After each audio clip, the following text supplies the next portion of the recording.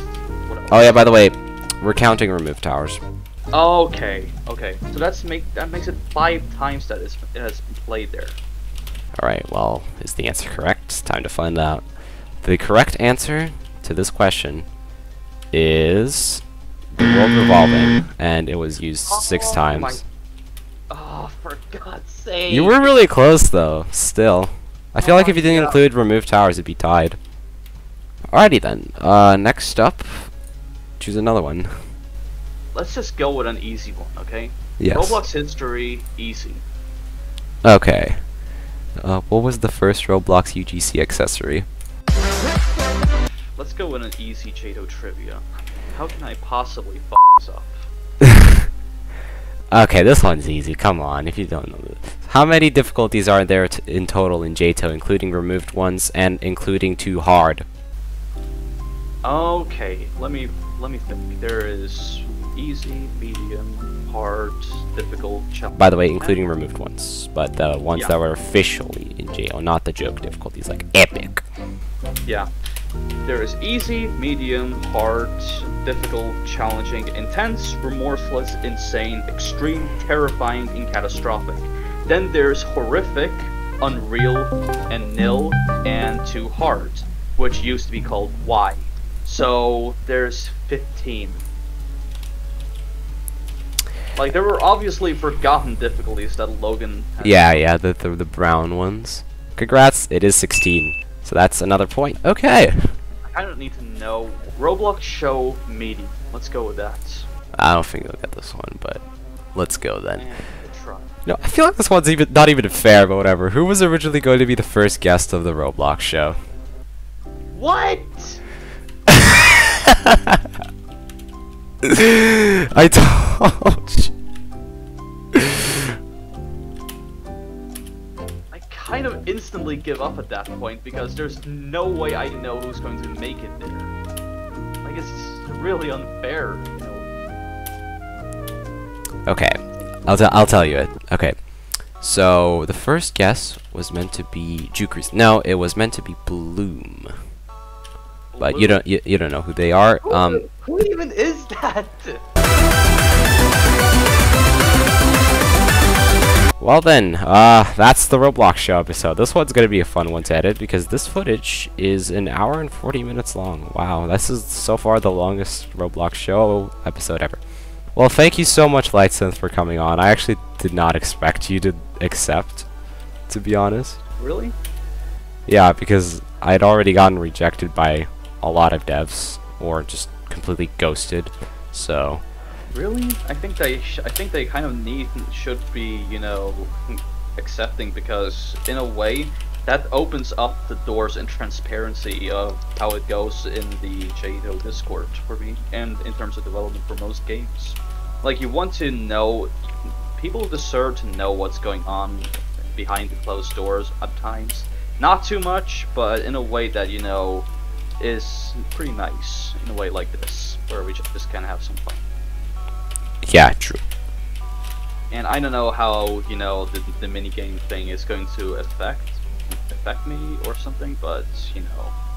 Alrighty, well, that's the end of episode 4, everybody. Thank you for watching, and I'll see you sometime soon. Have a great day, everyone.